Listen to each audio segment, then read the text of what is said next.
திமுக ஆட்சியில காவல் நிலையத்துக்கே பாதுகாப்பு இல்ல அப்படின்னும் முதல்வர் கட்டுப்பாட்டுல இருக்கும் காவல் நிலையம் தாக்குதலுக்கு உள்ளாவது வெட்கமாக இல்லையா அப்படின்னு கேள்வி எழுப்பியிருக்கிற எதிர்க்கட்சி தலைவர் எடப்பாடி பழனிசாமி இதனையும் திமுகவோட 4 ஆண்டு கால ஆட்சியோட சாதனை பட்டியல்ல கண்டிப்பா சேர்க்கணும் அப்படின்னு விமர்சனம் பண்ணியிருக்காரு.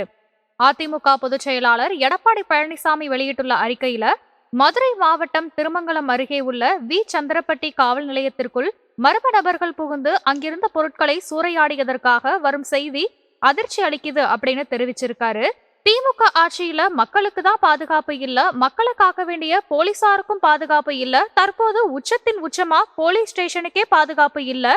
4 ஆண்டு ஆட்சியோட சாதனை பட்டியல்ல முதல்ல சேர்க்க வேண்டிய சாதனை இதுதான் அப்படின்னு அவர் கடுமையா விமர்சனம் பண்ணிருக்காரு. முதலமைச்சரோட கட்டுப்பாட்டுல இருக்கிற போலீஸ் ஸ்டேஷன் தாக்குதலுக்கு உள்ளாவது வெக்கமா இல்லையா? போலீஸ் ஸ்டேஷனையே காக்க முடியாத இந்த முதல்வர் தமிழக மக்களை எப்படி காக்க போறாரு அப்படின்னும் அதற்கு வாய்ப்பே கிடையாது அப்படின்னு எடப்பாடி பழனிசாமி குற்றம் சாட்டியிருக்காரு.